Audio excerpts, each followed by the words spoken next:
Hello, ladies and gentlemen, and welcome back here to another week of the Havoc Esports Academy League. I'm your host, HVC Luke, and today I'm actually being joined by a co-commentator. Wolf, introduce yourself.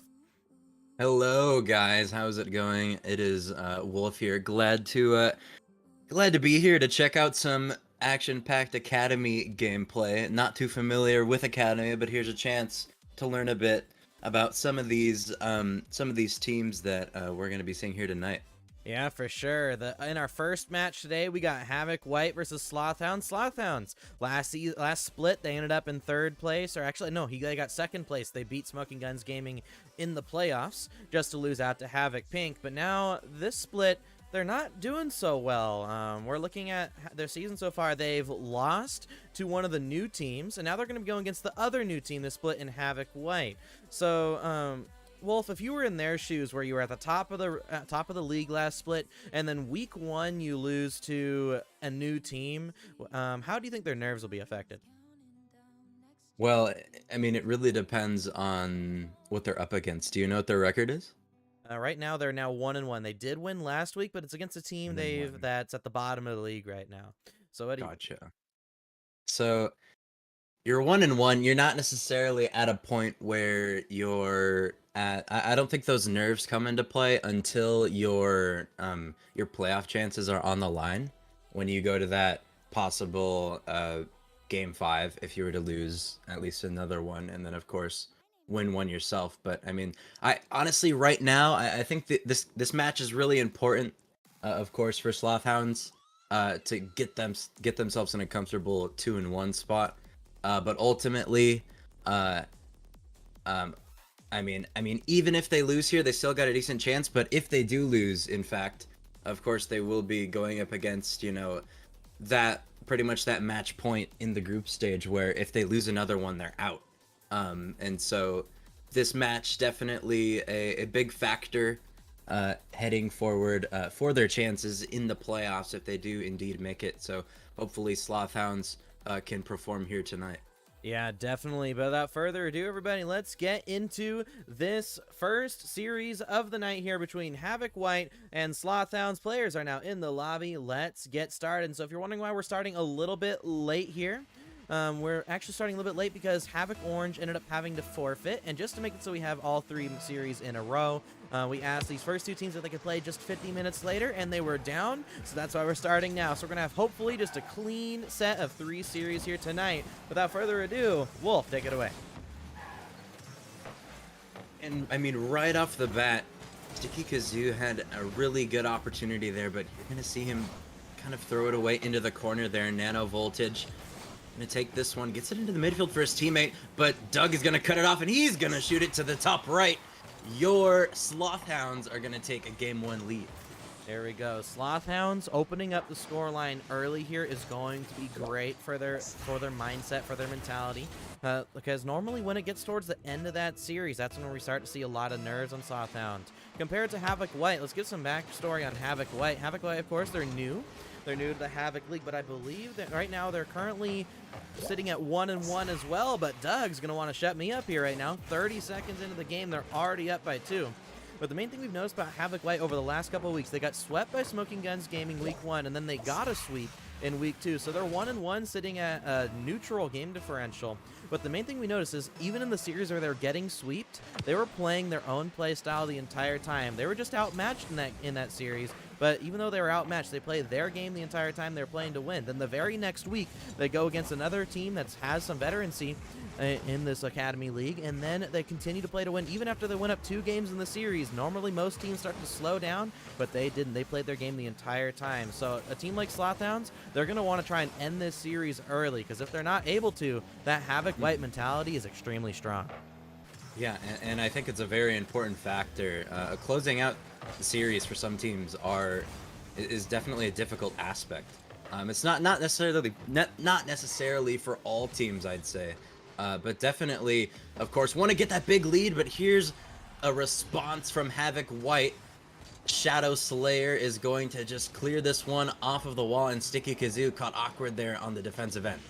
Last week, it did take Sticky Kazoo a little bit to warm up, but once he was warmed up, he was carrying his team for that win against Havoc Purple. But right now, we're seeing that, right, just as last week, he's having that slow start. But once he does get warmed up, he's a very mechanical player that can set up a lot of solo plays. But Shadow Slayer trying to open up the scoreline there to a tied game, but just wasn't able to do there.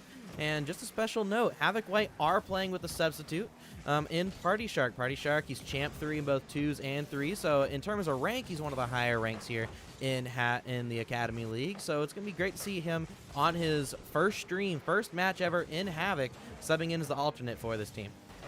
Yeah, and a great opportunity to prove yourselves here as Havoc White are 1-1, of course, a new team, and to have your sub come in and play well is a big influence in how your possible playoff clinching, I guess, differential in those 5 games is going to go. But Nano Voltage gets a nice drop down pass, but Party Shark not wanting to commit there. Shadow Slayer in his own corner, dug into the midfield, but Party Shark again, you see his name come up again. He is all over the pitch, and he's going to beat him off the wall. Quick shot saved by Doug. And now here are Havoc White keeping up the pressure after getting that first goal. Seems like they're on the offensive attack. 50 goes out, but a great save by Sticky Kazoo to keep this a 1-goal game. Party Shark will pass that ball mid to Nano Voltage. He gets the 50-50. Will now be sent over now to Shadow Slayer. Tries to look it towards the net. Although it was a great look, it's going to be easily tapped away there on the side of Slothhound. Slothhound's continuing to look like playing defense here early on, midway through this first game, as Havoc White are continuing to warm up. But here's Speed Demon, the veteran here from Slothhounds, looking to try and bring the scoreline back up to a 2-goal lead. But Shadow Slayer almost launching the ball in from the midfield line, looking for a rebound, goes out mid, ricochets off the post, and it will be taken away now by Nano Voltage. In the corner now, looking for a clear, isn't able to do so though, and Slothhounds stay on offense. And there was the chance there for Sticky Kazoo to maybe get a 50. Would have been super dangerous if he had gotten it past Shadow Slayer. But Shadow Slayer cutting it dicey there in the midfield, playing it past one, and then couldn't quite wrap it around there at the end. Nano Voltage into the midfield. Shadow Slayer gets a soft touch. Voltage gonna pop it up, and he's gonna look to follow it up. Party Shark a bit awkward there. Nano Voltage is gonna end up passing it to Shadow Slayer, who's able to get it around that oncoming defender there. So Voltage has another chance here towards the left side. A bit off with the communication with Shark there, but he is able to get a challenge in the result of a pass. Shadow Slayer into the corner. He's going to look to follow it up. He's not necessarily going to have the immediate read. Tries to go for the bump on Speed Demon, but here are Havoc White again. Get more offensive pressure. They got 6 shots to their name, and this is exactly where you want to be if you're Havoc White. You need that response goal to tie things up in this game 1, and you've got the pressure. You just got to execute one of them. Party Shark will hit this ball up the field and ends up not giving away possession. Luckily for him, they give it right back. He's able to pass the ball mid. Nano Voltage versus Sticky Kazoo, but he's not able to get the beat. However, it sets up Shadow Slayer again, looking for the long shots. They're going to go in at one point, but that's going to be a long shot there from Speed Demon. Nano Voltage will get back and actually passes it for the counterattack. Speed Demon manages to get up for that one, but we're starting to see Havoc White string together some team plays, and for it being their first game together with Party Shark, seeing some team plays is a fantastic thing to see, and we can see them continue to warm up throughout the rest of this series. But 10 seconds left on the clock, looking for one last second opportunity, but a miss from Shadow Slayer will send that ball all the way down the field. The Speed Demon, and it will touch the ground here, and Slothhounds will be taking game number 1. Yeah, and Slothhounds, looking back at that game 1, really think they got to a good start early, and that's kind of what carried that lead throughout that game. Because in the end, you look back at it, and towards, I guess, more so that second half of the game, Havoc White seemed to have almost full control of the game in terms of offense. I mean, they're able to tally 8 shots, only able to put away 1, but it definitely looks great for Havoc White, even though they lost this game 1, considering the amount of pressure that they were able to produce on Slothhounds. And really, Slothhounds just had to buckle down on defense that entire time after gaining a 2-goal lead at the start. And so the Slothhounds themselves, I wouldn't be personally comfortable with the current situation you're in. You're going to have to make a play style change, a tiny change, just to have your team on offense a bit more. Only 3 shots to their name, and of course Doug going 100% shooting 2 for 2, but other than that, the Slothhounds seem really quiet on offense, so that's going to be something that they're going to have to pick up likely here in game 2. Yeah, I agree. And in the past, the problem with Slothhounds is as they get more nervous, the one thing that falls off for them is their shooting accuracy. And that's something that you can't be having fallen off in those later games. You do expect some nerves, but you expect at least one goal to be finding its way in the back of the net. And that's something that becomes an issue for Slothhounds whenever they have the lead in the series. Now, they're normally able to get it to that game 5, but winning that game 5, they're currently at a... They managed to win game 5 previously, but it was only one time compared to the many, many losses they received in that type of situation.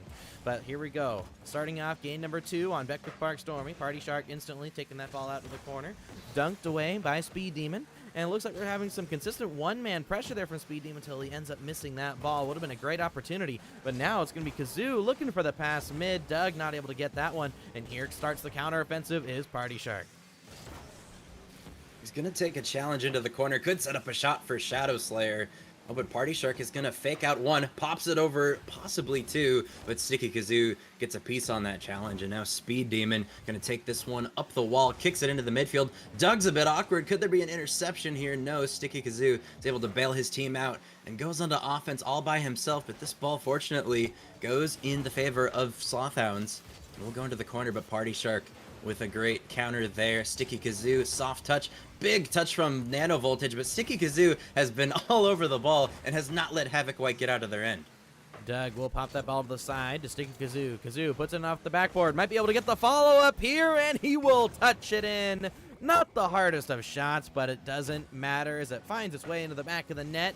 And Havoc White going to be starting down by a goal at the beginning of the game once more. Yeah, and I love the usage by Sticky Kazoo to set himself up. He hits it off the backboard, and it seemed like Party Shark had a pretty good angle at it, but he was just a tad bit off reaching that ball. And then in the end, last two defenders, one of them got challenged, the other one missed the ball. And so a double commit not resulting in the defensive output that they were looking for. But Slothhounds, they get this 1-goal lead here. And now Havoc White gonna have to respond early here, or else we could see this game get out of hand considering what we've seen from the Slothhound so far in this game. Ball will be touched out to the side by Speed Demon. It's going to set up Shadow Slayer, though. He had an opportunity to shoot, but he ends up putting it wide. Will now be over to Nano Voltage. Ends up not being able to get the touch that he wants, but Havoc White, they still have some pressure in the offensive end.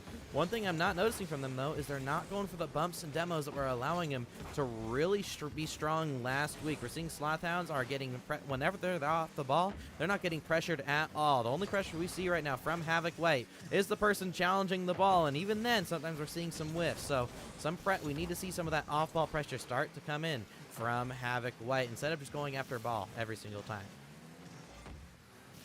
Here's a decent chance for Havoc White, but Nano Voltage is going to get the demo on Speed Demon. Double commit from the Slothhounds. Oh, but Havoc White is going to miss the ball there. Going to leave it for Shadow Slayer. It's going to take a nice bounce. Team bump comes out from Slothhounds. Nano Voltage in a 1v1 goes for the dribble. Can he 50 it in the net? He cannot. Sticky Kazoo stands strong with the save. Here we go. Ball back out to the... sent all the way into the Havoc White's end of the field. It'll be up now to Speed Demon trying to get the pass mid. Fantastic pass mid. Even shows in a stall. Not something you normally see from controller players, but he managed to send it across to his teammate. Nano Voltage ends up intercepting, taking it back to Party Shark, who ends up leaving it over for Shadow Slayer, but another demo. It's almost as if Slothhounds are trying to take the advice that I gave to Havoc White and are starting to pile on the pressure in demos, but a fantastic save falling off the top of the backboard. And the game will be kept at a 1-goal game, at least for this moment. Party Shark clears it away, but the defense of Havoc White looks warmed up here, Wolf. Yeah, I am in awe after he had gotten that save. Just coming off of the crossbar, just falling to the ground, shoots it almost perfectly, but is able to get a piece of it and gets one of the craziest saves I have ever seen in Rocket League. So definitely a important save in that matter too. They're gonna have a minute still, not down by 2, but rather still within 1 here. One thing for the Slothhounds that is a bit different here is the pressure. We see 5 shots from them. They're getting more comfortable on offense. And for Havoc White, with a dunk possibly, you know, they're gonna have some last second efforts here in game 2, but definitely don't want to have the Slothhounds being comfortable on offense if you're Havoc White. And right now, we talked about how Slothhounds normally have an issue with shooting, but luckily, since they have one goal and their defense was pretty strong, caster curse, I guess, because Party Shark's gonna put that in the back of that. Just what I've been talking, that they just need the 1-goal lead, and then they can keep it the entire game. We see finally Havoc White break through the defense and have tied the game here for the first time this series. And Shadow Slayer faking the high touch, going low, just bites out the defender. Oh my goodness! A kickoff for Party Shark, and 2 goals in the matter of seconds for Havoc White have them in the lead with 32 seconds. The alternate coming in here, he was just put on the team's roster today, literally today, as a Champ 3 to fill in that fifth man slot for the roster, and he's showing up big here in the second game of the series, bringing it now to a 1-goal lead, and they're about to tie the series. They still got to keep the lead for 30 more seconds, though. Will they be able to do it? It's going to be back to Shadow Slayer, keeping pressure in the offensive end. Now over to Speed Demon. Speed Demon, though, ends up having to leave it for Party Shark, who's looking for the hat trick. Nano Voltage manages to get a solid 50-50, but it will still remain in possession of Slothhounds. Speed Demon tries to cut it across, but so far they just can't get this ball out of their own end. And right now, Slothhounds looks like they're going to be tied up once more. And, you know, the ball is technically still up. It will drop, though, from Shadow Slayer. And Havoc White, of course, with that big response, we saw their potential in Game 1, just going down early in that Game 1, and they're able to continue their success on offense in this one. But really, it comes down to that kickoff. You know, they had gotten that first response goal that they needed to tie up the game to keep it going. And then immediately following the kickoff, they get a kickoff goal to get them a 1-goal lead here, and that ends up being the entirety of Game 2. And so, I mean, just looking back at the kickoff, we could have a completely different series here if that kickoff doesn't go in their favor and Slothhounds end up winning possibly at the end of regulation or even in overtime. So definitely a huge win here for Havoc White to not go down by 2 and have to reverse and have to face the reverse sweep. Yeah, and something to take note of is looking at Nano Voltage. He only had 86 points that game, and only 29.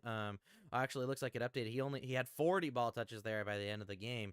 But looking at that game, Nano Voltage, he was somebody who was really pressuring by position in that game, because we said his name a lot. Although he didn't have a lot of points, he didn't have a lot of goals or anything like that, he was really showing up when it mattered most there by position. So hopefully going into this game, we can continue to see him be in position, supporting his teammates properly, and continuing to scare Slothhounds off the ball without even needing to touch it. And that's what he's doing right now, and it's working out for his team. Of course, it does help that Party Shark is managing to score a couple goals as well. Yeah, and of course, the sub, the new guy on the team, performing extremely well. Backboard pass here. Speed Demon gonna come through it late, just gonna kind of chip that one towards the defense. Didn't get necessarily the height he might have wanted. Shadow Slayer off of his own backboard. Sticky Kazoo with a touch backwards. Nano Voltage has an open net, but low boost here, so he'll take a 50 with Kazoo. And Doug is going to win the challenge there. Speed Demon up for it quickly, but not as fast as Party Shark. And now Sticky Kazoo looking to take this one onto offense, but Shadow Slayer, there he is again. Say his name time and time again. Gonna look for the back pass to his teammate, but good interference from the Slothhounds to neglect that passing opportunity.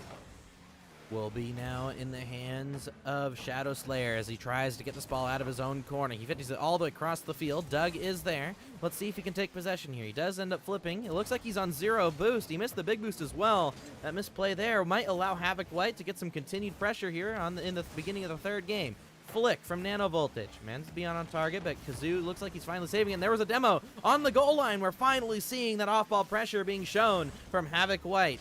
Team pinch opportunity. They managed to get one the previous week, but not going to find one here.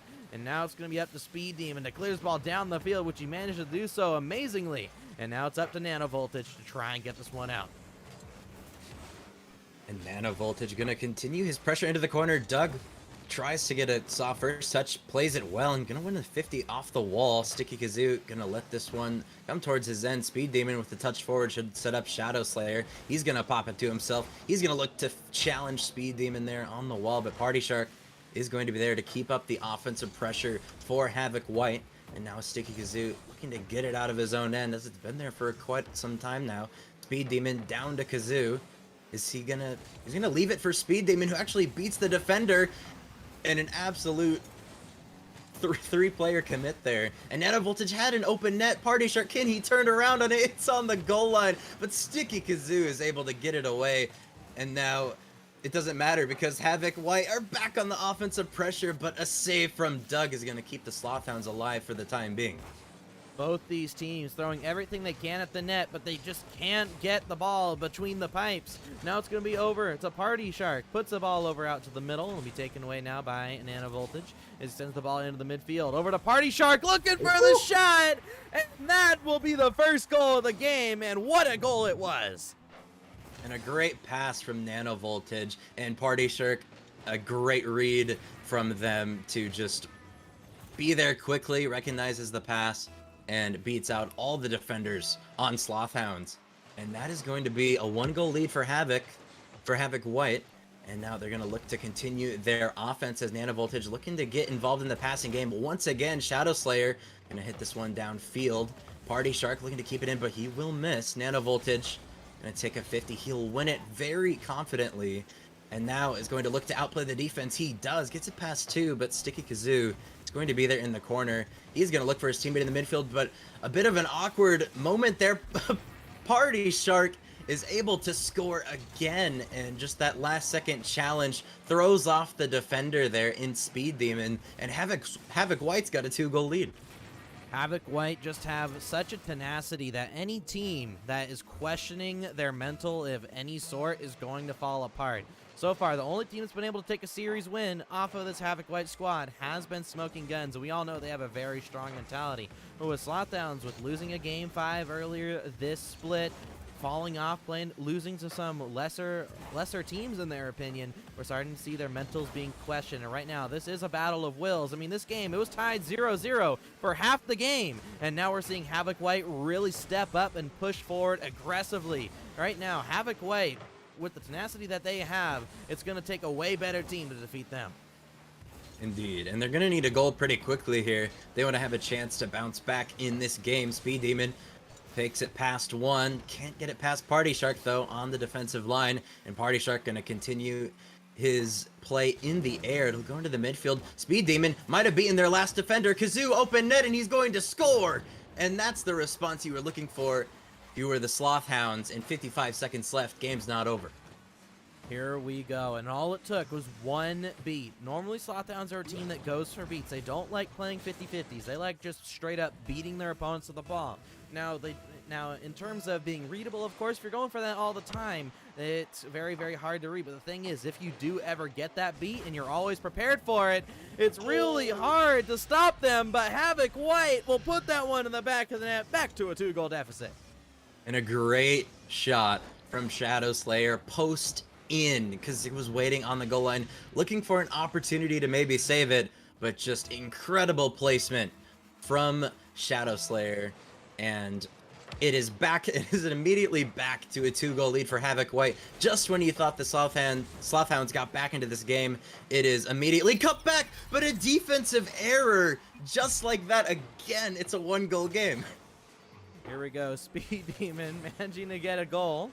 And who else but Party Shark? I mean, we could say that's kind of a hat trick, you know, an own goal and 2 normal goals. Here we go. So his first hat trick on the Havoc stream. Great job for Party Shark.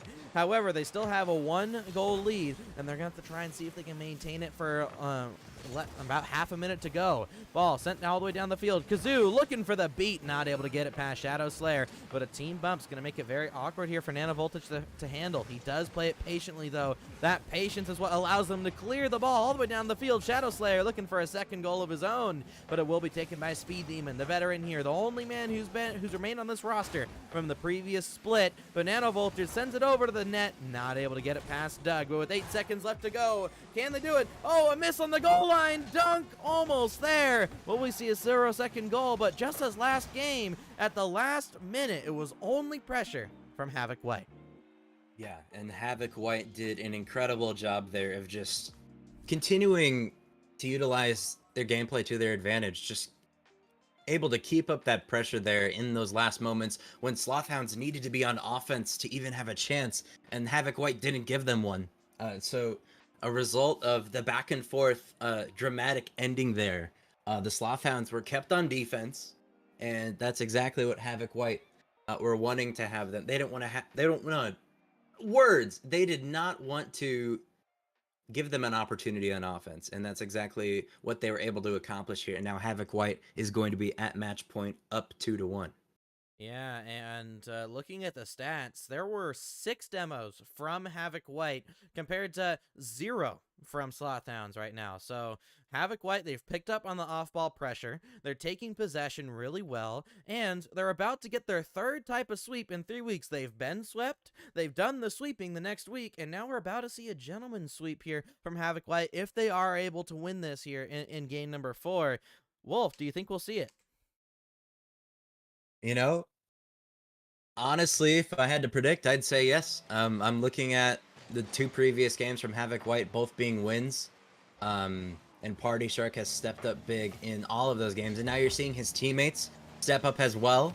And when a team has that cohesion like that, and they're building up the pressure, when all players are firing on all cylinders, it is a dangerous look if you're the opposing team. So, yeah, I mean, a 3-1 score would be my prediction. Party Shark off the backboard, Nano Voltage not able to follow it up. Shadow Slayer, though, to keep it in.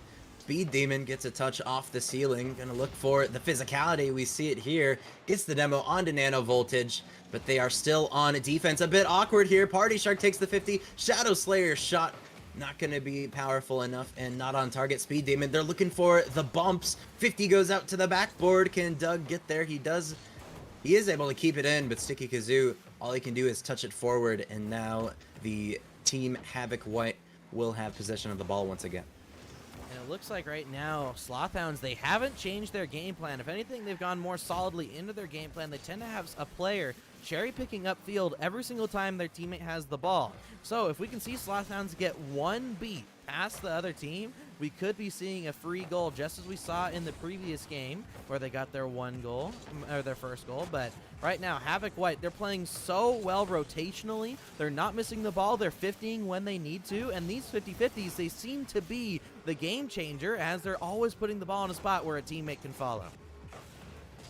Yeah, and a bump comes out. Sticky Kazoo was luckily there for it, and he's able to get another touch around the defense. Puts it mid, but a bit too much of a pinch there for anyone to be able to score it. Nano Voltage gonna get denied here by Speed Demon, and he wants more of that offensive pressure. Party Shark's gonna miss. Doug's there, he misses. Kazoo's shot is going to be in, and the Slothhounds take a 1-goal lead here in game number 4. This is what we want to see. Now, we did see in game number 2, they had a goal lead, and they threw it away in the final minute. Let's see if they can do what they weren't able to do before and keep this goal lead, or maybe even extend it. Based on their shooting in the past, I don't expect this scoreline to get extended, but if they manage to get a second goal, you can trust that their defense will be able to hold for that 2-goal lead. Getting that second goal would mean huge things for Slothhounds. They'd have to... of course, they'd have to concede 2 goals for it to be even a tie at that point. But Slothhounds on offense, double commit there, could set up something for Havoc White. A miss comes out. Nano Voltage, can he get around it? He's going to pop it mid.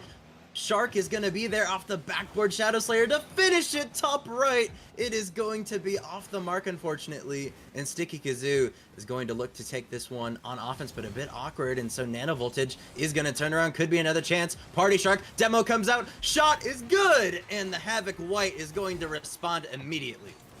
Now, Party Shark, he's only the alternate for Havoc White, but right now, at least in his only series now on stream, he's looking like one of the better strikers in the Academy League, and even enough to compare to some main league teams. I mean, Wolf, you and I both know some main league teams that can't hit the back of the net, but right now, Party Shark, he is looking very solid here for his team, and it seems like all he needs are teammates to set him up. Yeah, and his teammates are doing a very good job of doing so. And I think that's kind of why I was thinking that this was going to result in another Havoc White win. Their offensive play style overall has just been incredible, but don't want to put it into your own net there. Nano Voltage is going to get it out. Party Shark gets a nice touch past the defense, but can't get back to it. All he does is going to challenge, and Sticky Kazoo is going to miss that one. Should set up Shadow Slayer. No boost. Kind of just going to send this one into the corner. Gets a nice touch, and Nano Voltage almost just scores there off of his own challenge. So you got to be careful if you're Slothhounds. You don't want to be sitting on defense here like you were in the previous games. Party Shark again. We see him strike from the midfield. Just like that, Havoc White goals in a row. It's like history repeated itself from game number 2. And in every game Havoc White have won, Party Shark has scored at least 2 goals. Now, technically, the game where he scored more than 2 goals was that own goal. But either way, he's scoring 2 goals in every game they win. And if the pattern's to repeat itself, I mean, Havoc White pretty much have a free path to the win as Nano Voltage is going to slot that in, trying to solidify them as the victors in this series. Yeah, just a difficult touch on defense from Doug, and that's going to maybe throw off his teammates a little bit there. And then a really good challenge comes out from Havoc White in that awkward defensive moment, and they're able to capitalize on it. Those little moments like right there are going to be the difference maker in these close series. And right now, the Slothhounds have been on defense. They've only been able to tally 2 shots this entire game. We're going to have to see them become alive on offense. They're going to need to score here quite quickly. They want to have a chance to get back into this game. Definitely. But now, going into the midfield here is Speed Demon. Focusing out into the corner. Slothhounds trying to pile on the pressure here in the final 50 seconds. It looks like Nano Voltage will put that one in. This game seemingly all but over at this moment in time. Now, we have seen a scoreline like this come back in the past. I mean, it is possible for a team to come back, but with how well Havoc White is doing, I doubt we're going to see another miracle comeback as we have from Main League Team Purple in the far past.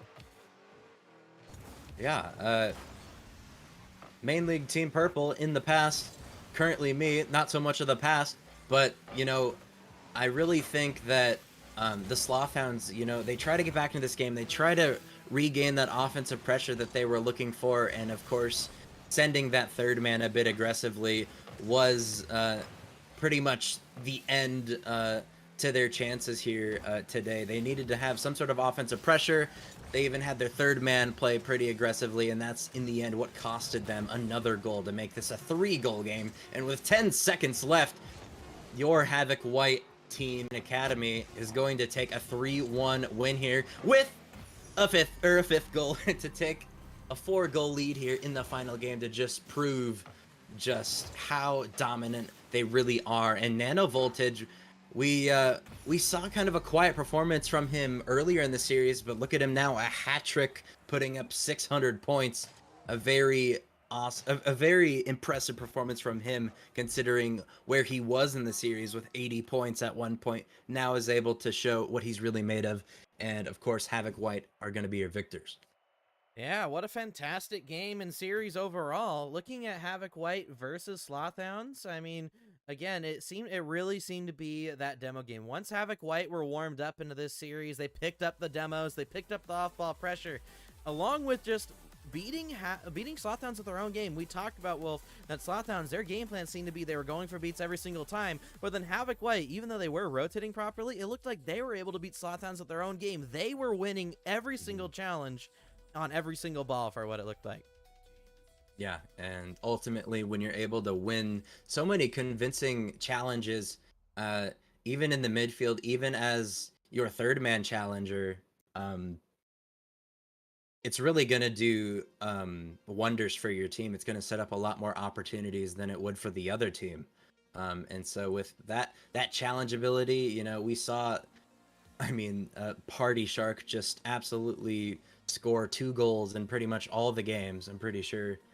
Just that consistency factor from Havoc White when the Slothhounds could not put much up on the board was a huge factor in this series for Havoc White. And, you know, if they're able to continue that success, you know, I'm not surprised if Party Shark is going to be their starter now after that performance from him.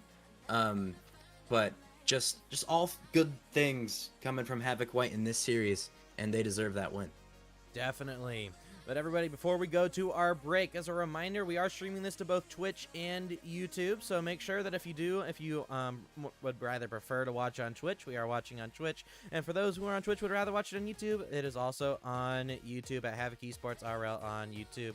And same for Twitch. But thank you so much, everybody, for watching here the first series. In our next series, we're going to be seeing Havoc Teal versus Cypher Black. The battle for the middle of the standings will continue coming here after the break. See you guys in a bit.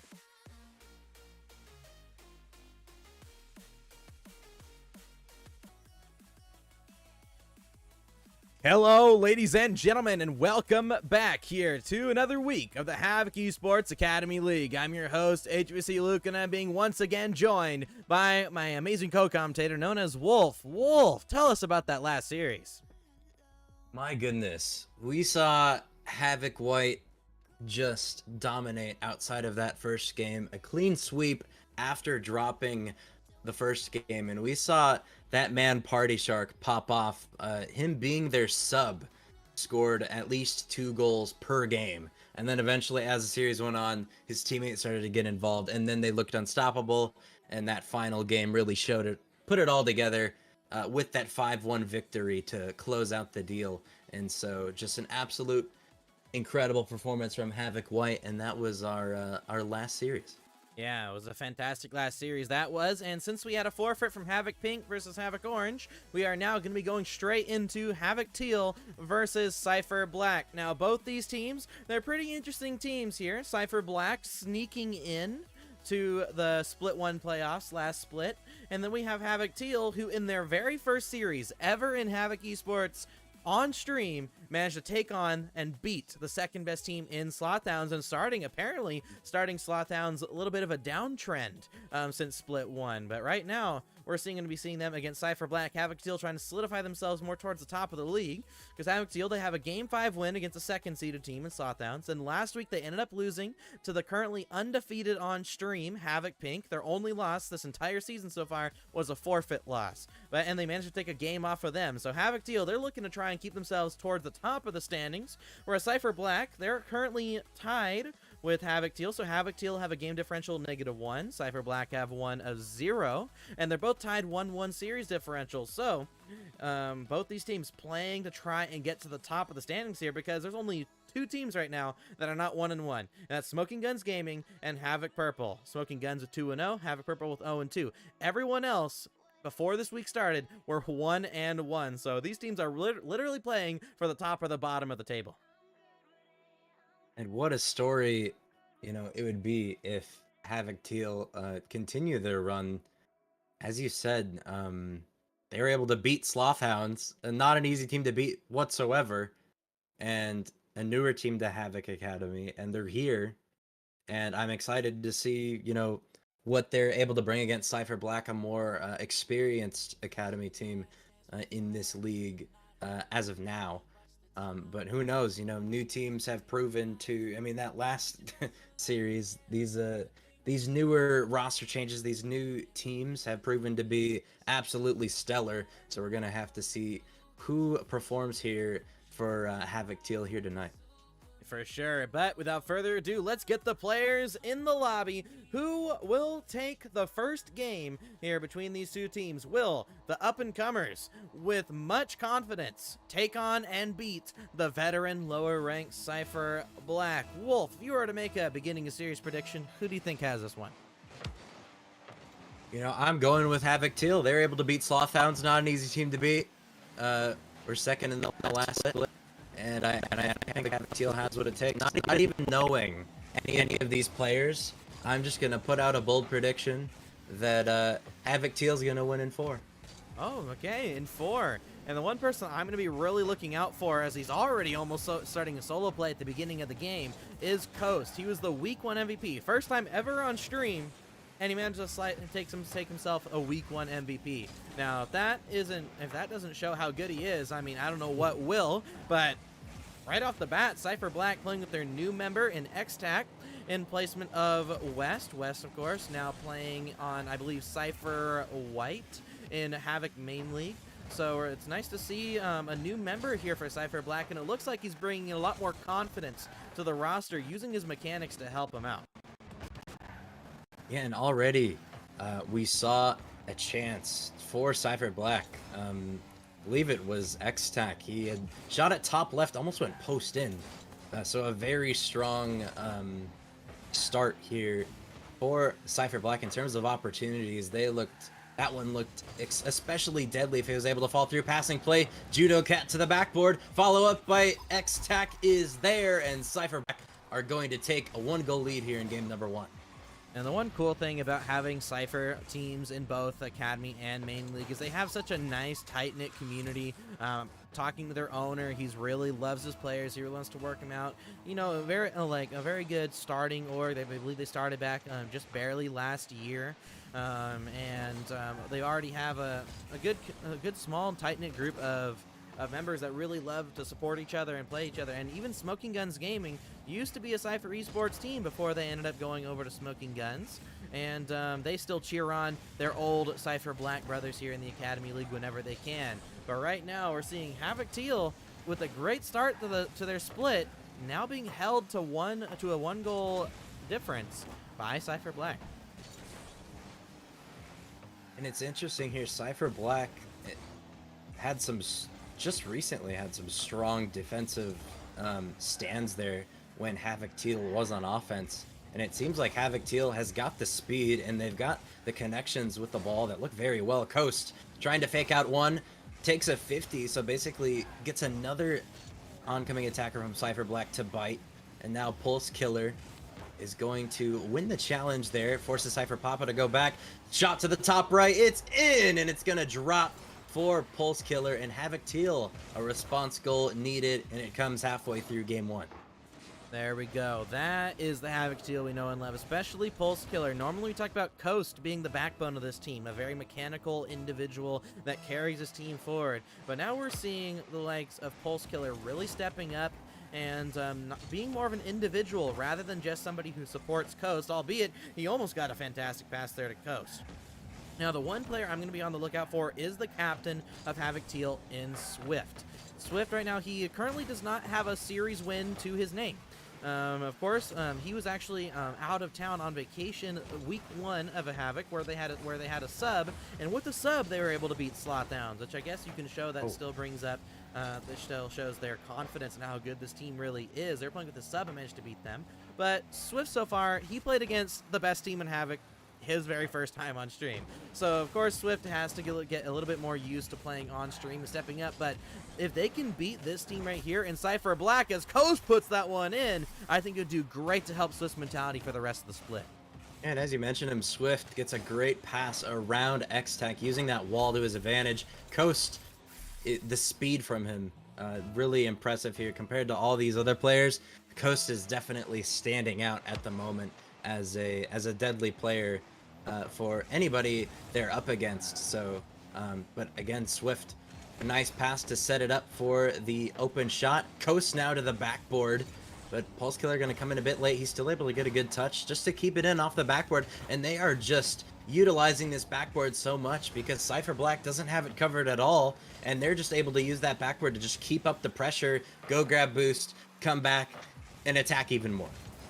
Now, we had two new teams, and Havoc Teal being one of them, as they put another one in the back of the net, come in for Academy this split. Slostronauts and I believe it was, Slostronauts and Havoc Black ended up not participating here in split 2. So we brought in 2 new teams, Havoc White and Havoc Teal. And already in the first 3 weeks of them being in the league, they're showing themselves as a top team in the league. Now, in order for them to even have a chance to make it to the last chance qualifier at the end of the season, they have to first be able to, 1, make the split 2 playoffs. If they make the split 2 playoffs, they have the ability, oh my goodness, another ball goes in the back of the net.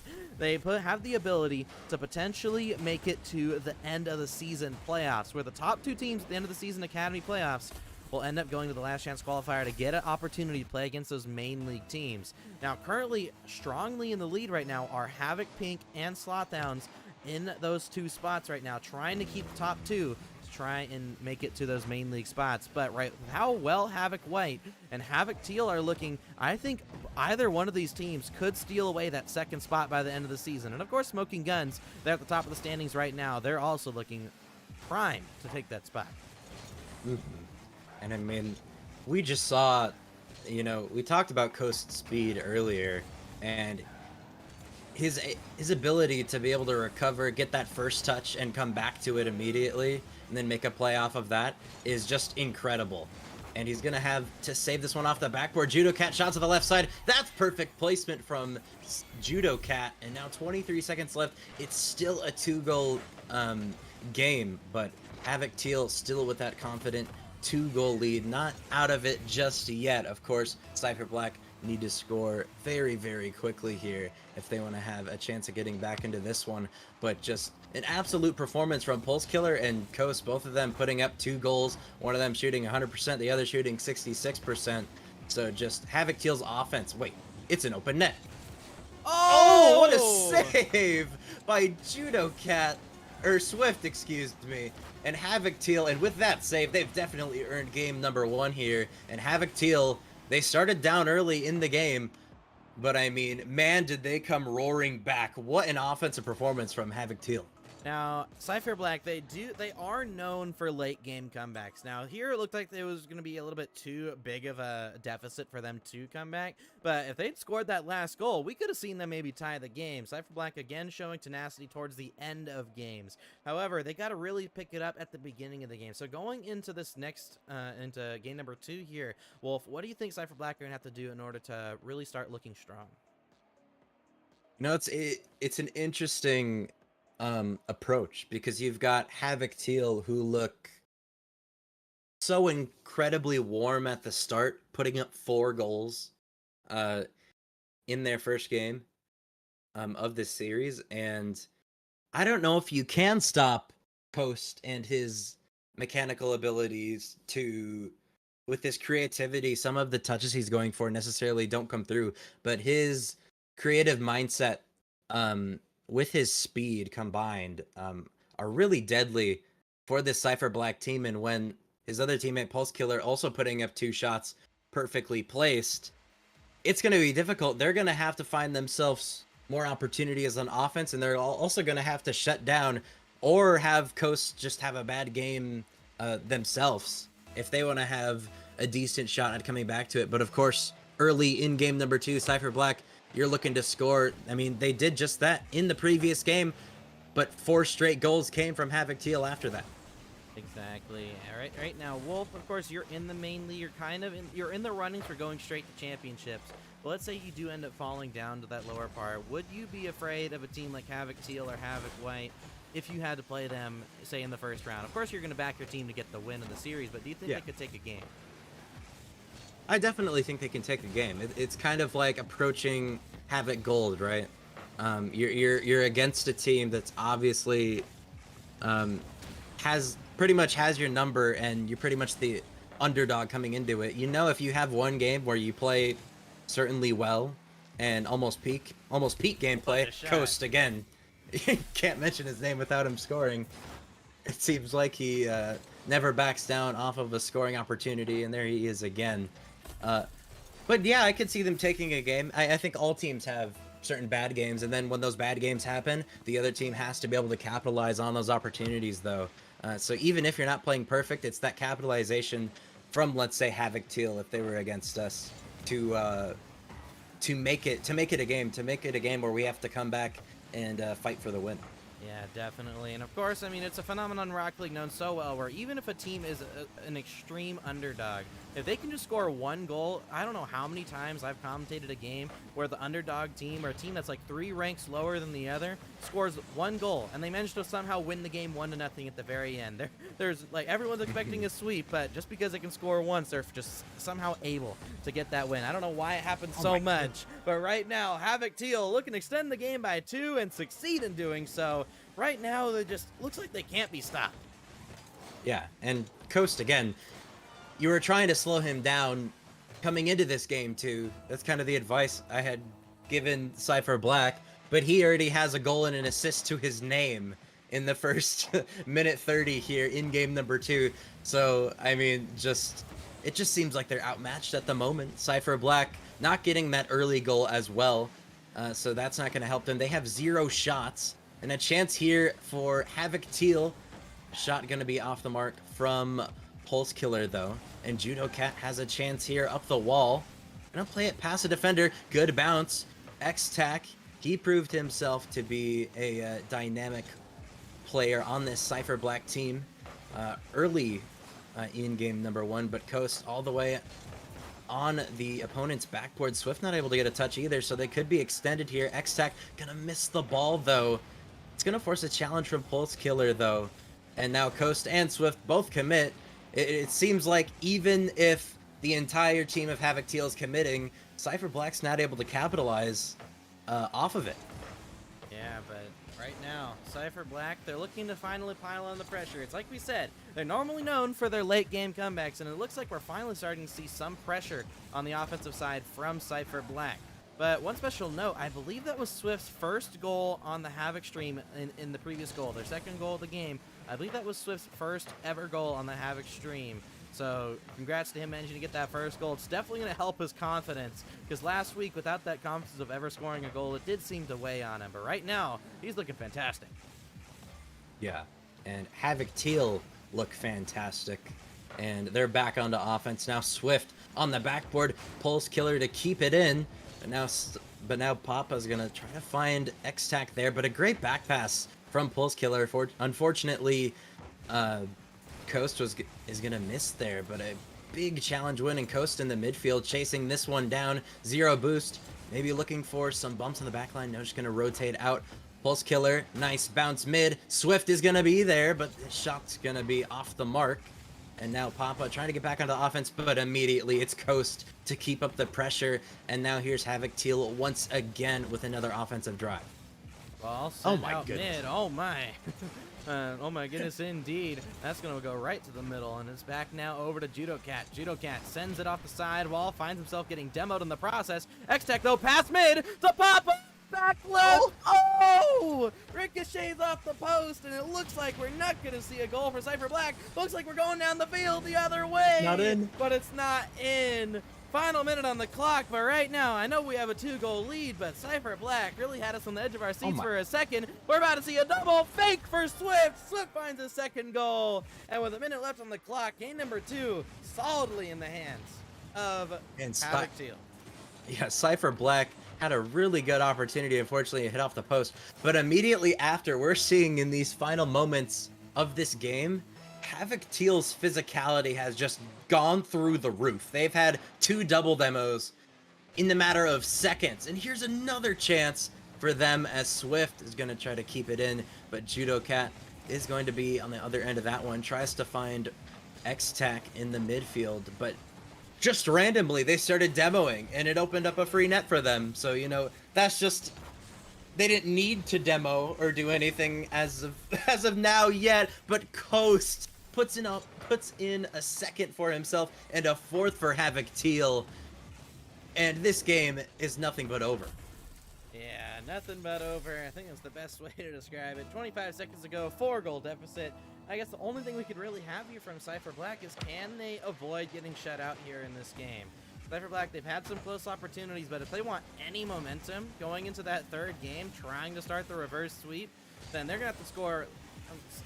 I think they have to score a goal at this point, because right now their mentals might be chalked at this point, because, oh my, Swift for the hat trick, another goal on the board. Cypher Black, no answer to this Havoc Teal squad. And you said Swift hadn't scored on stream before. He's got a hat trick here in this game, in this series. And Coast, again, that consistency reminds me of Party Shark from last series as well. And a 5-0 win here. And could they get another one? Pulse Killer looks for the 0-second shot, is not going to find it, and they are going to shut out Cypher Black here. And if you're Cypher Black, you're at match point. You're against match point, only tallying 2 shots the entire game. And of course, that one opportunity looked very well as that passing play went off the post and out. But that was just one opportunity. No matter how close it was to going in, one goal wouldn't have changed the outcome of this game at all. And so if you're Cypher Black, again, you're looking to get back onto offense a bit more, find more opportunities like that one, and, you know, multiply them if you want to have a chance to beat Havoc Teal, to stop their 5 for 11 onslaught of goals and shots. Yeah, and want to know how many demos Havoc Teal had in that game there, Wolf? They had 9 demos in that game compared to 1 from Papa Fluff. So Papa Fluff stepping up on the 1 demo train for Cypher Black. But, oh my, 9 demos for a whole team. 4 And it from wasn't even the Swiss. whole game. Yeah. It was not the whole game. I remember one moment, it was just like 30 seconds of demos, and there you have 9. Like, I mean, it's just a flip of the switch, and it's a flip of the switch, and Havoc Teal, you know, if one thing doesn't work, we can just demo you, and that's exactly what they did, and they executed it perfectly. So just an absolutely incredible show of offensive pressure, and I mean, their defense doesn't have any flaws at the moment. Havoc Teal look like one of the best teams in Academy right now. All right, and it looks like whoever the tournament admin is kind of failed at picking the map, so we're going to all hurt our eyes and our ears on on Neon Fields. So here we go, and it looks like, never mind, Judo Cat does not want to play on this. Okay, Yeah, so I wouldn't either. I did ask the players if they wanted to stay and just play it, but looks like we got a no on that one. So yeah, I don't know who that tournament admin is, but he kind of failed to do his job. Of course, on me, everybody. But that's the server, not the map. But well, I was literally 2 maps off Sovereign Heights. But we're gonna go right into this one and see who will end up taking game number 3. Will Cypher Black take a game and start the reverse sweep, or will Havoc Teal end the sweep here in game number 3? Wolf, I mean, I know we're on the Havoc Teal train here, but do you think Cypher Black have a chance of taking this game after what we've seen? After what we've seen, unless there is a large improvement in just one game for Cypher Black, where I just almost don't see a world if Cypher Black plays how they've been playing and Havoc Teal continues to dominate.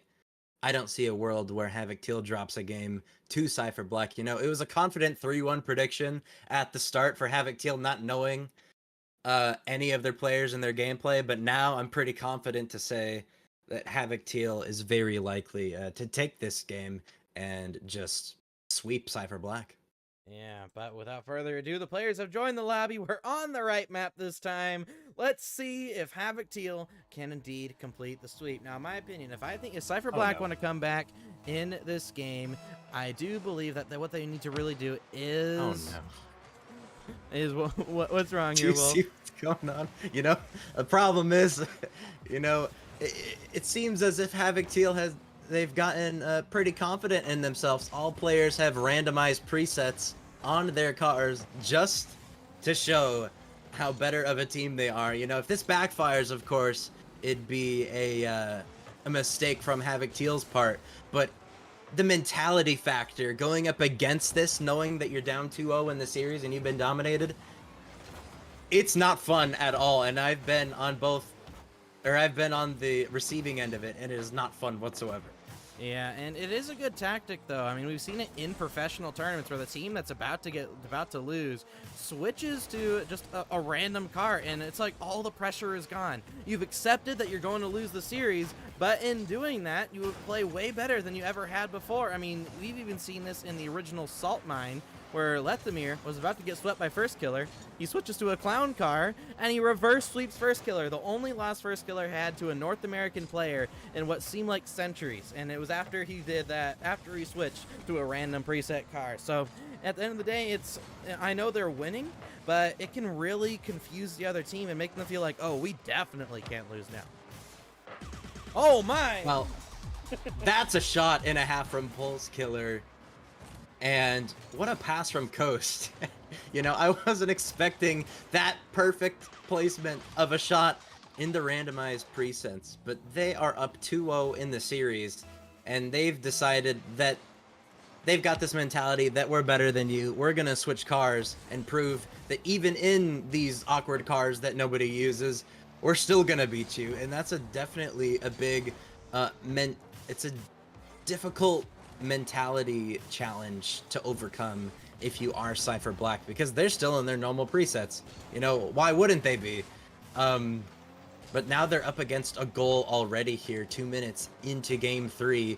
Pulse Killer looking to dunk that one there, but Judocat's gonna deny it. Pulse Killer looking for the back pass, but X-Tac able to get it around one. Here's a chance for Cypher Black, but X-Tac the lone wolf on offense there, and they're not able. They're not going to be able to capitalize on that opportunity. Now, the one thing we're looking at from Cypher Black right now is they have not scored they've had essentially 6 unanswered goals. If we want to complete the last game, they almost get one there, but they just can't get it past the 4th man. Yeah, Cypher Black, they have been scored on 6 times, and they haven't scored a single goal. So they're really going to have to try and push towards to get that goal, not just for the fact that they haven't scored in 2 games, but just for the fact that they need to keep the series alive. They need to build confidence in some way, shape, or fashion, but they just can't find a good shot on target. I mean, I love the solo play from X-Tac. You saw him earlier on offense all by himself. Didn't really have any team to support him, but then he comes right back onto offense. Starts a solo play, goes low. Unfortunately, it gets the post. Judocat awkward on the back line, and Swift is going to score. And so Havoc Teal are going to continue their domination of this series and go up by 2.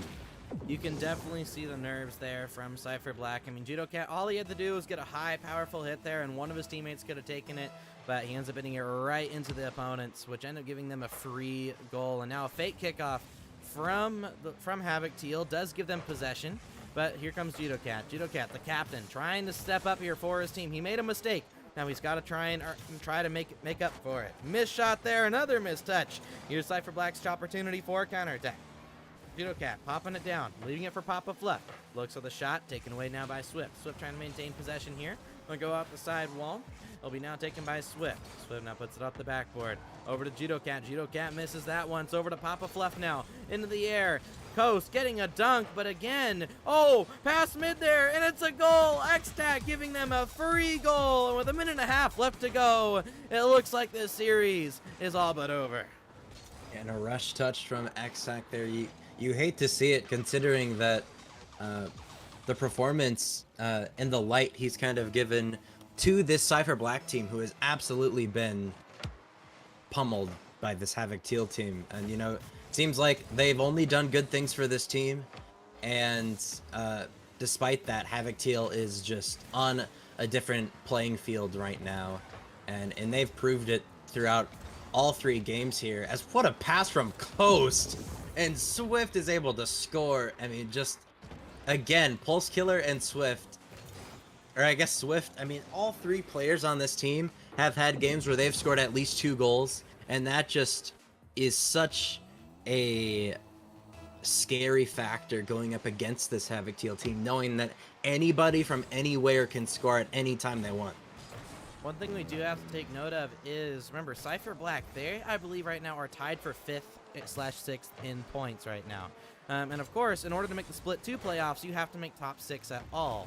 So right now, if Cypher Black, if they get one of their top 6 spots stolen by not one, but 2 Havoc White and Havoc Teal, if they both those teams perform and knock them out of the top 6 for Split 2, we could see them maybe not even make the end of the season playoffs. So Cypher Black, they really are going to have to try and set themselves up in the next couple of weeks, try to keep them in that top 6. Because if they can at least make top 6, they're confirmed for the end of the season playoffs. But if they get knocked out, they're going to have to hope that Havoc White and Havoc Teal don't beat any of the top teams. But by what we've seen, Havoc White and Havoc Teal, they can beat the top 2. So it's going to be really close for Cypher Black at the end of the season. Yeah, and I think if you're Cypher Black, of course, it wasn't a fun day playing Rocket League for Havoc. You know, you get swept here in this series, but I really think you've clearly got a new enemy, you've got a new opponent that's shown up, and they're looking like the #1 team in Academy right now. Don't take that upon you in a bad way, that loss. You want to come back and keep fighting. It's almost like my team playing Havoc Gold in, I believe it was some sort of group stage to get in for the Split One playoffs, where we just got swept. It was immediate like that, and it reminds me of this scenario a lot. You can't really have this affect your mentality too much because you know that not all teams in Academy are going to be destroying you like this. But looking forward, definitely don't want to concede, or I guess let this match impact you and the rest of your season here in Havoc. Yeah, and I mean, we do have to take note of this. I mean, of course, we're analysts, we're casters.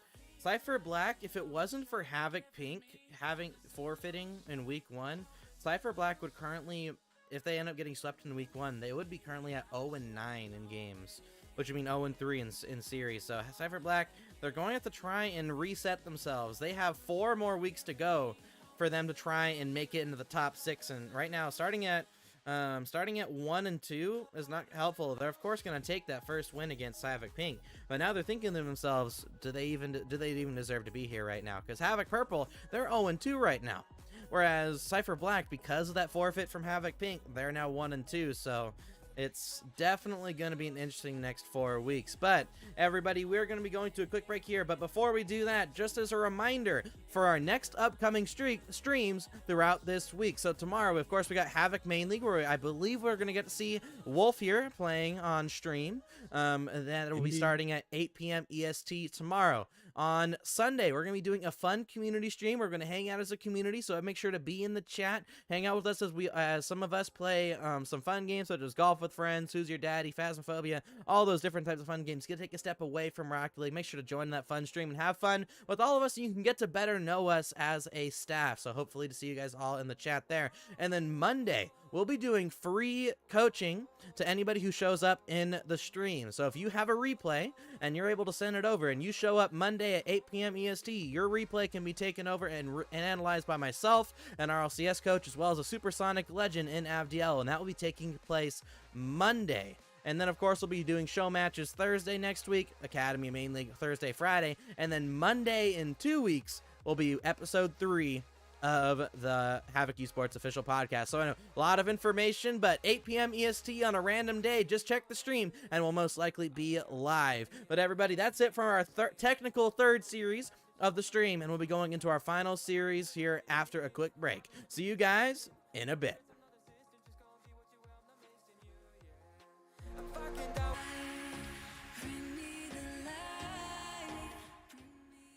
Hello, ladies and gentlemen, and welcome to the final match of this week's Academy League. I'm your host, HBC Luke, and I'm being, once again, he didn't leave me, joined by Wolf. Wolf, tell us about that last series. I mean, a shocker for some, you know. Havoc Teal sweeping Cypher Black in dominant fashion, and that's all I can say about it. This Coast dude and the rest of his team is just insane, and I'm not surprised if they're one of the top teams in Academy at the end of the split, or even at the end of the entire Havoc season. Yeah, for sure. They definitely look like a team that can pull off an upset against a main league team if they can even make it to the last chance qualifier, because it looks like the 2 new teams are trying to steal those spots from the top teams currently. So Havoc Pink, the only real team that still is in contention or confirmed, I believe, for those top 2 spots. So it's going to be close. Without further ado, we've waited long enough. Let's get the players in the lobby, and Wolf, take it away. And it's interesting, you know, Luke, I have Chili's my teammate in my other league, or not in my other league, in main league, and we are Havoc Purple, and so it's very confusing to see a Chili on another Havoc Purple team, considering he is not my teammate, he is Havoc Purple Academy's teammate. Definitely going to be rooting for them, but also Mr. Chair, I've seen this man before in the, I believe it was almost the, it would have been the Split One play-in tournament, but Kilo was going to score immediately for smoking guns. And correct me if I'm wrong, but I believe it was before Split One started, but there was some sort of tournament that happened, and I remember Mr. Chair winning it.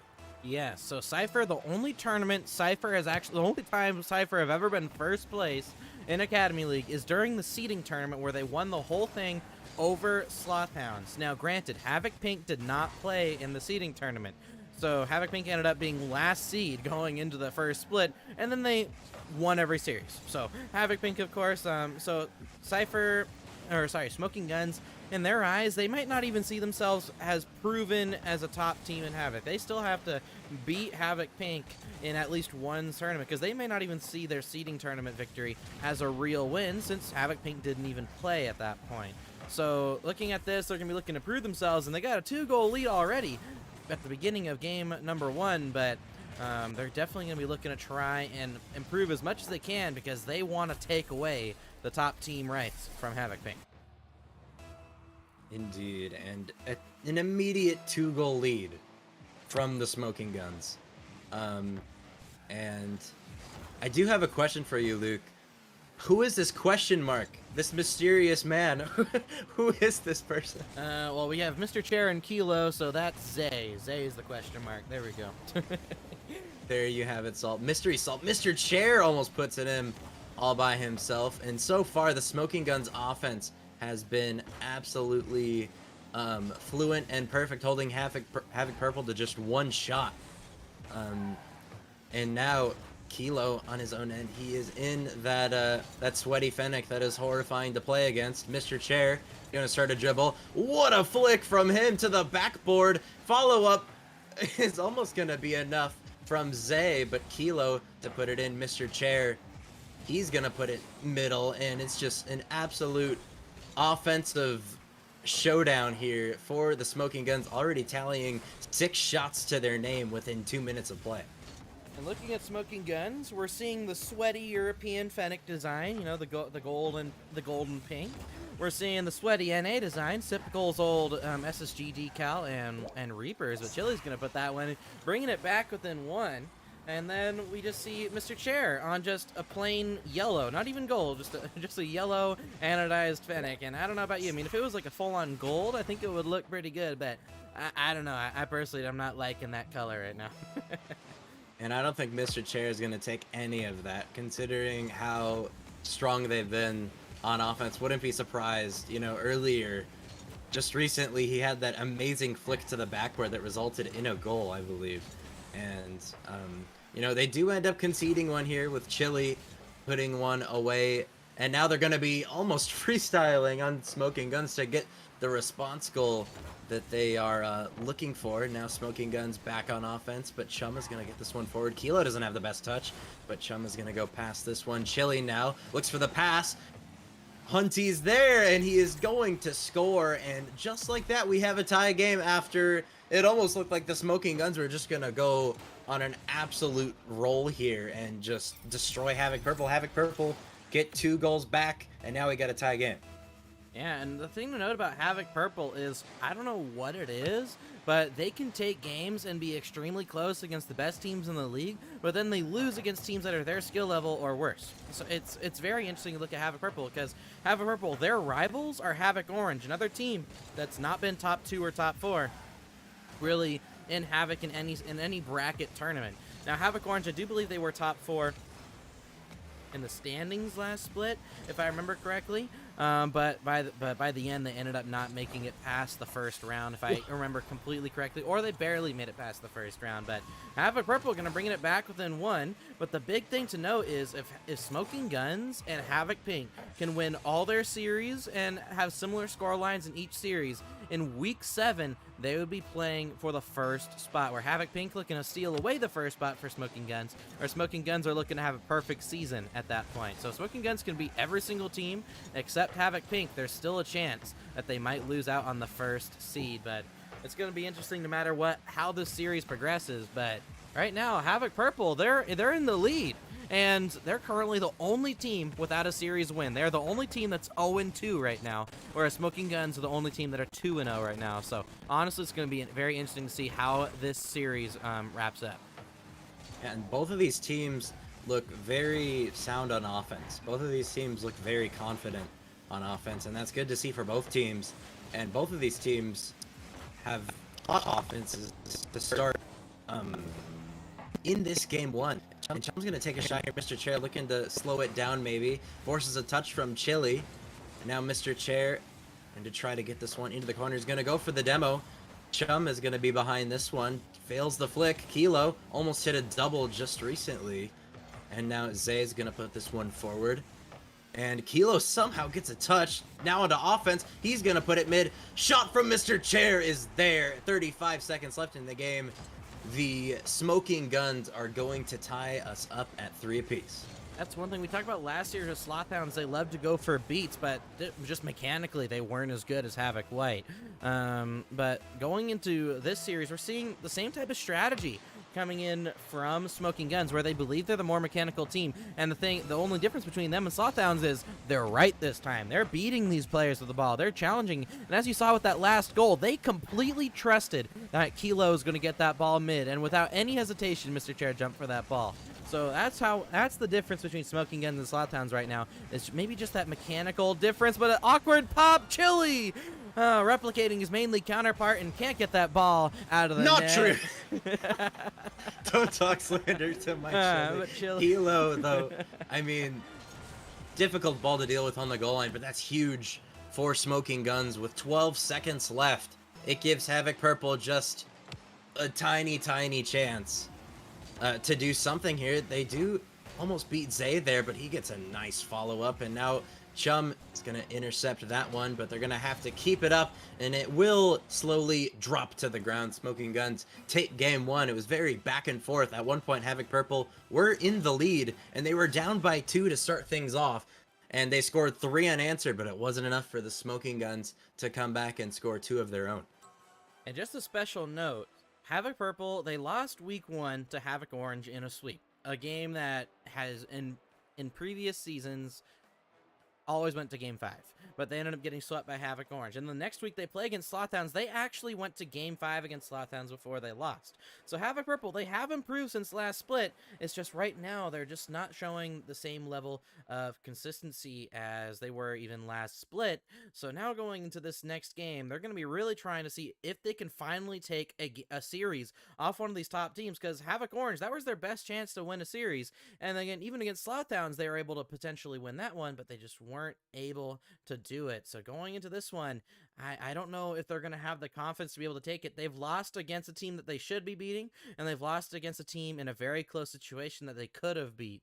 So it's honestly going to be weird for Havoc Purple as they go into this next game.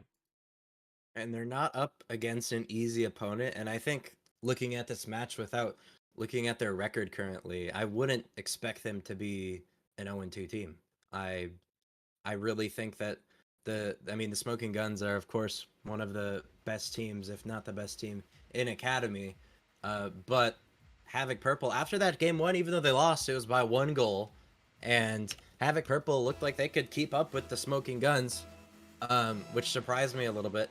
And we're going to have to see if they can repeat that and hang on in this series, as they do trail 1 game in the series so far. Here we go. Going to be Zay flying through the air on that one. Almost a goal there. Chum pre-jumped it, but he's not able to get back up to it. It's now going to be up to Chili. Hits that ball into the corner. He gets bumped by Sagi Miyagi. Will go out mid. Kilo with the 50-50. Now over to Sagi Miyagi once more. Puts the ball off the side wall. Could have followed it, as there was a miss there from Smoking Guns, but he ends up giving it away, and it looks like Chum will end up flicking that ball forward. Now over to Kilo. To Chili.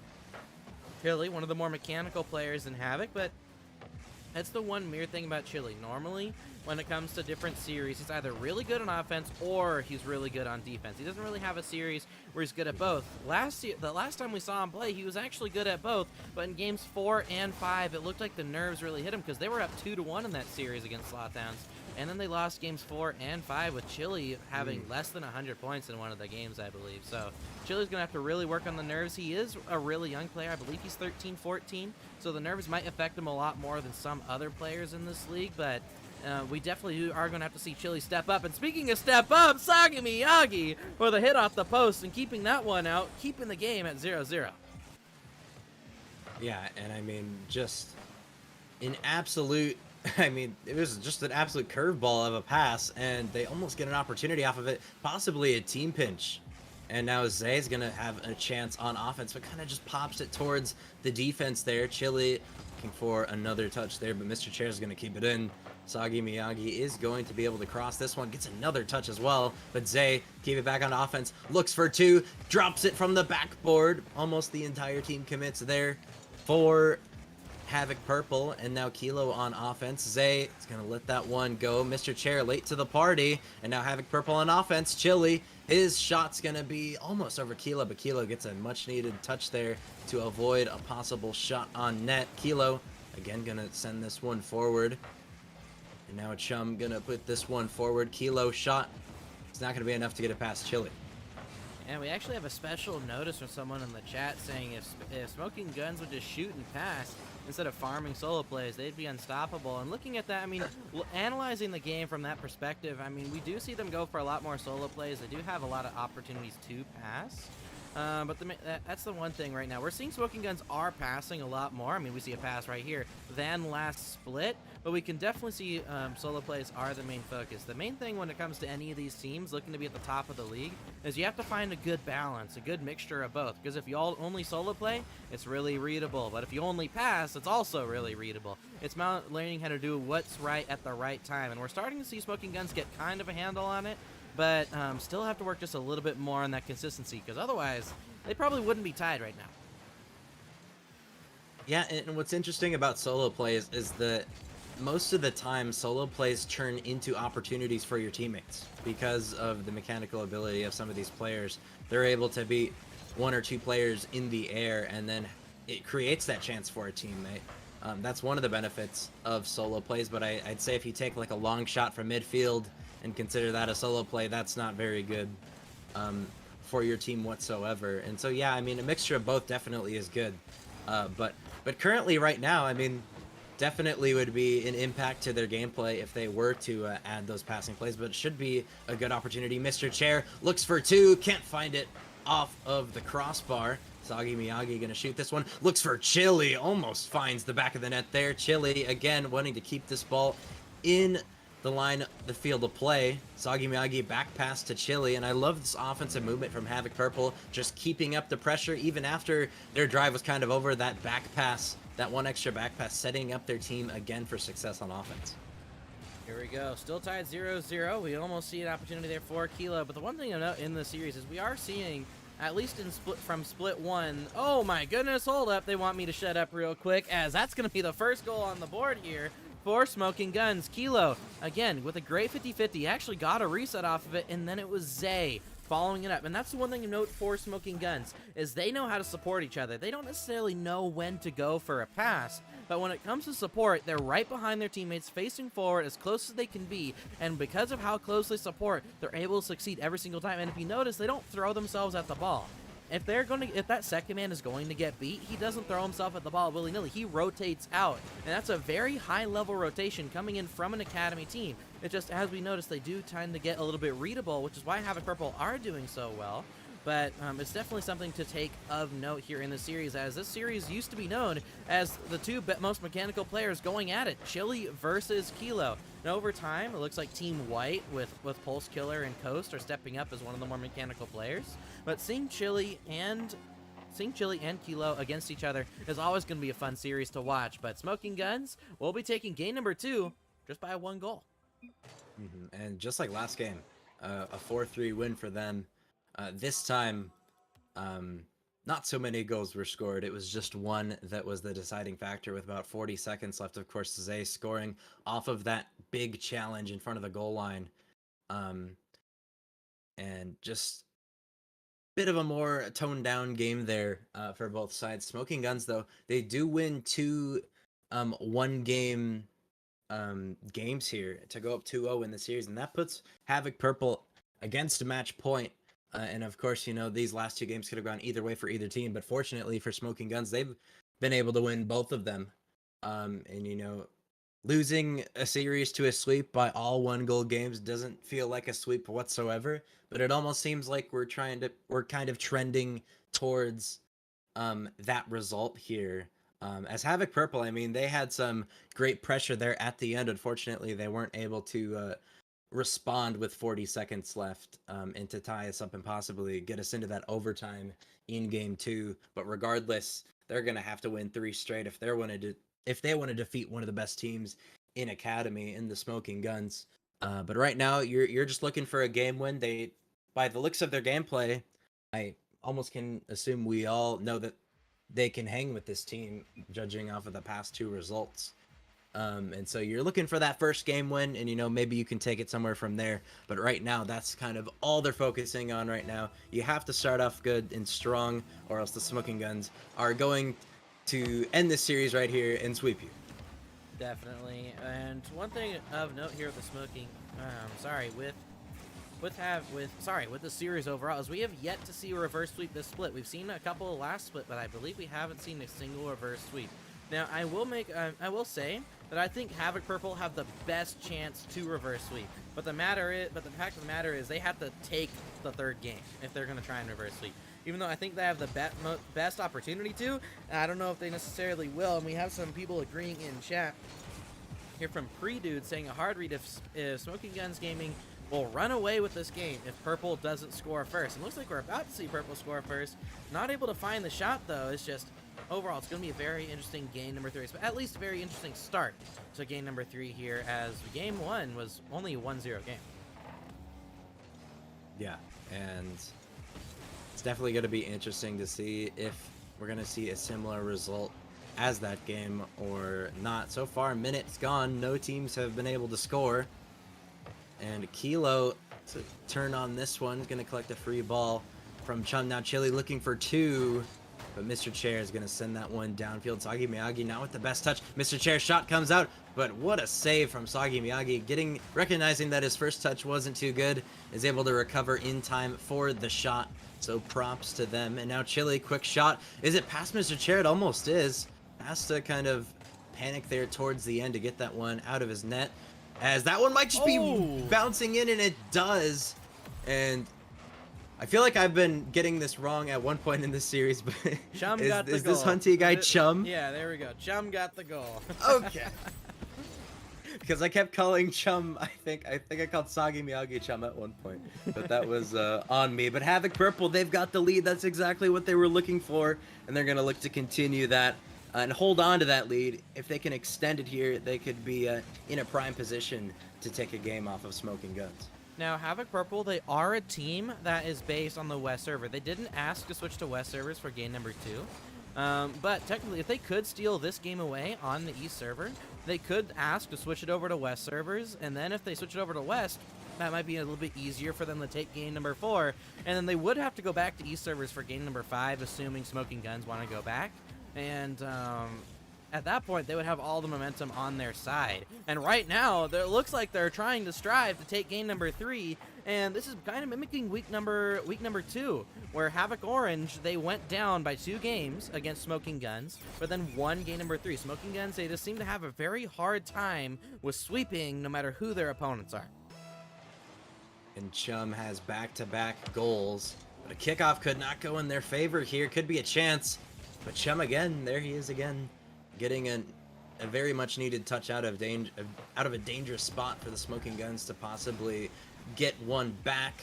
And Chum's gonna keep it in here, look to follow it up. Maybe no, he's gonna leave it for Sagi Miyagi. It'll roll off the ceiling into a decent spot, but Zay's gonna get a touch downfield, gonna send 2 people. Chum has 1 to beat on the defense. Can he get it past Kilo? They do. Chili not in a prime position to score, but do like the patience here. Shot comes out, it's slow, and Zay possibly thought that his teammate had the read, but Sagi Miyagi is going to get credited with a little bit of a slow roller here into the net. And oh my goodness, 3-goal deficit in game number 3 after losing the first 2 games. After winning the first 2 games. Smoking Guns not looking solid at this moment in time. But right now, Havoc Purple, they're looking good. So right now, the main thing, the question is, what is going wrong here for Smoking Guns? And in my personal opinion, they're doing the exact same thing as they did last week against Havoc Orange, where once game 3 comes around, it looks like they start playing to avoid losing. And this is what we talked about earlier today. Ooh, a hat trick there for Chum, opening it up for Havoc Purple.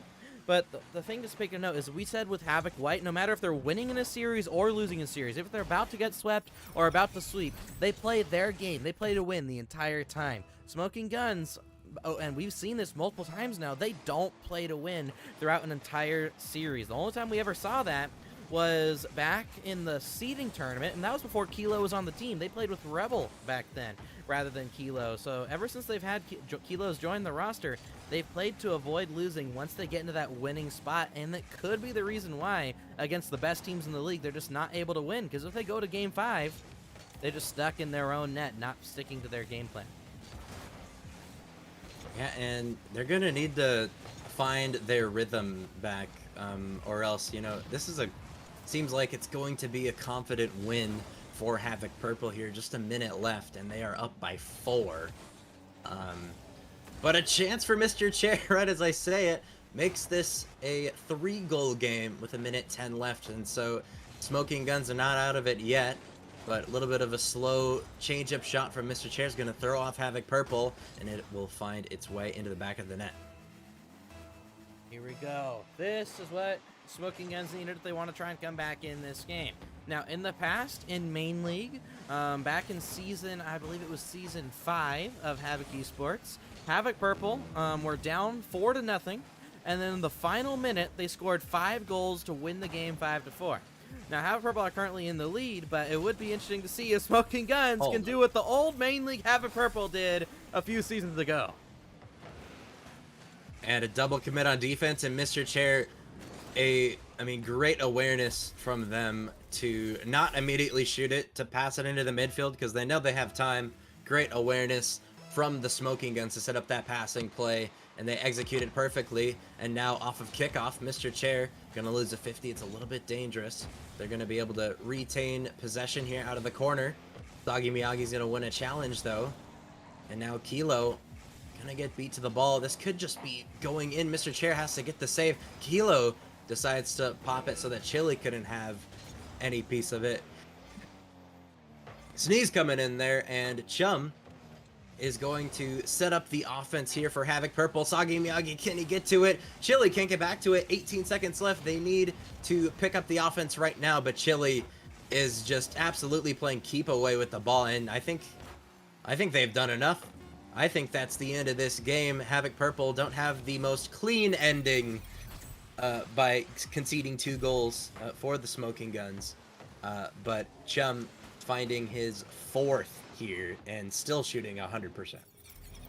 Yeah, and that's good there for Chum. Chum, he's a solid player. He's new coming into this roster, coming in at the start of the split, replacing Jake in the box. Actually, I believe Chum was actually on the roster last split, but he just wasn't playing. Jake in the box just normally played for him. But going into this series, we're starting to see how important this guy is when he's able to participate for this squad. So now going into game number 4, we're going to be seeing if Havoc Purple can take one more, because that's all you need to do. You just got to treat it one game at a time right now, and Havoc Purple, that's what they're doing. They're taking it one game at a time. They took game number 3. Okay, guys, we took game number 3, but now let's focus on just taking game number 4, and if they can take game number 4, then, by all means, they can take the series at that point. Mm-hmm.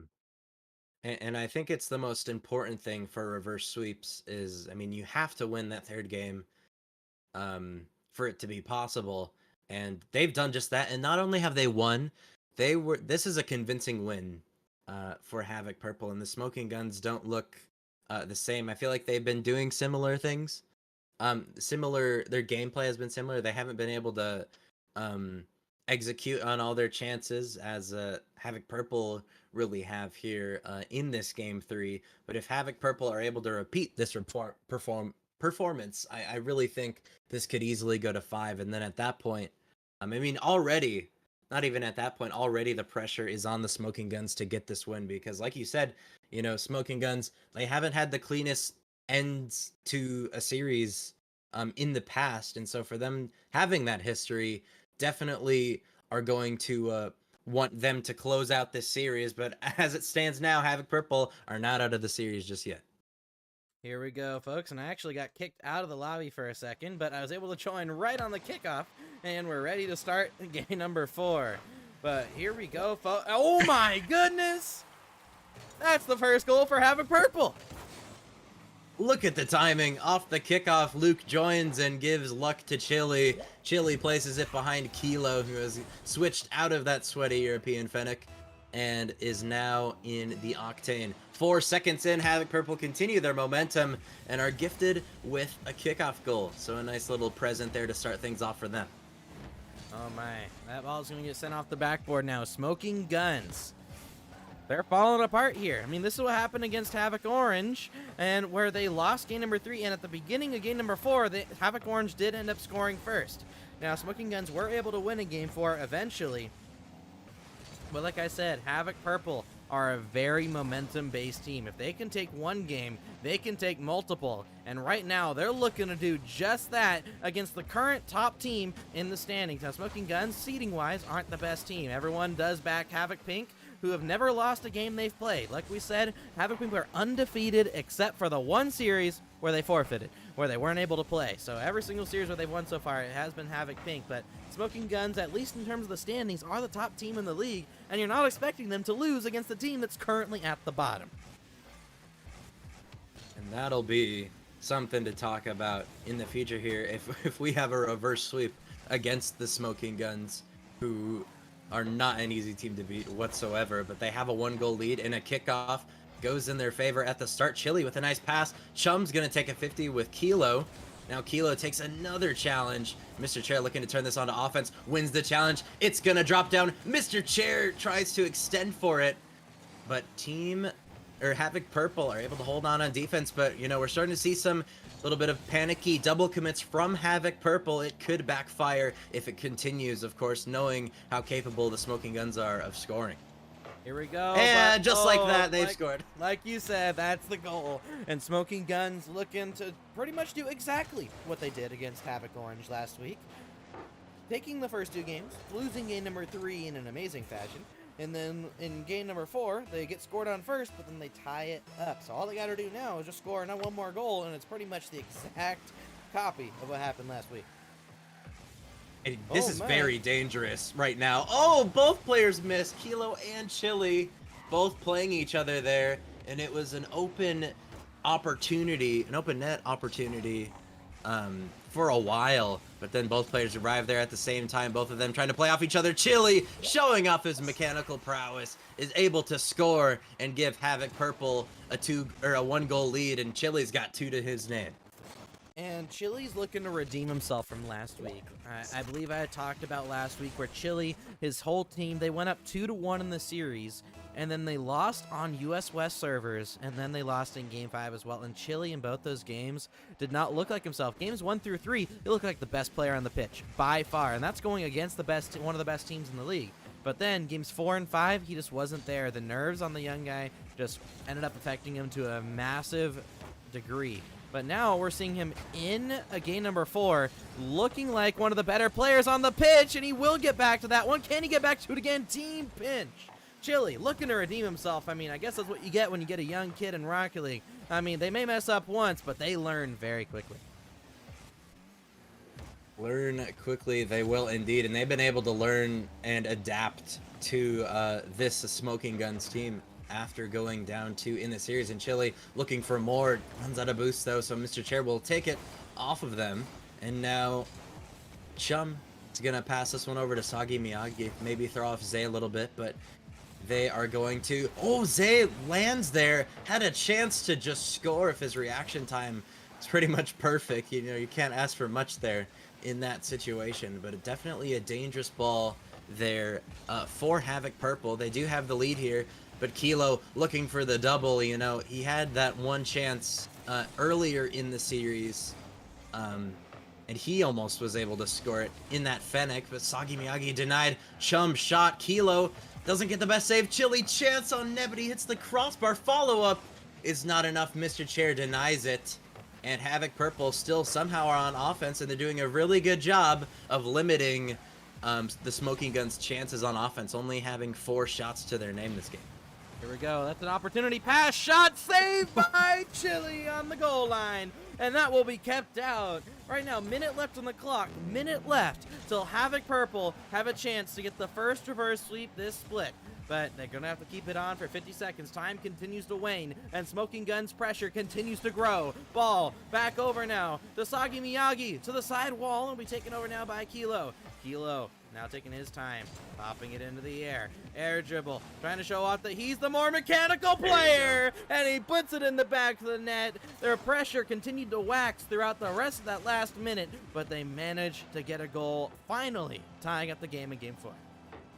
Yeah, and finally it's going to show through Kilo's mechanics to tie us up at 2 with 38 seconds remaining. I had a feeling that we'd finally see some sort of clip-worthy goal from that man himself, but 30 seconds left. We got a tie game. Dangerous on the Smoking Guns goal line. Pass midfield denied by Chair. 20 seconds left. We are in golden goal territory. Mr. Chair somehow gets a double touch off the bump. Are you kidding me? What a response from the Smoking Guns to come back in this game with 18 seconds left.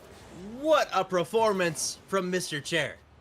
The composure on Mr. Chair. I mean, he's not playing in his lovely dominance that we've seen him play throughout the entire season, but he managed to do so in the Fennec, getting the double tap. Now with 10 seconds to go, Havoc Purple are going to have to do what they haven't been able to do all series long and tie up a game when they're down. Sagi Miyagi over 1.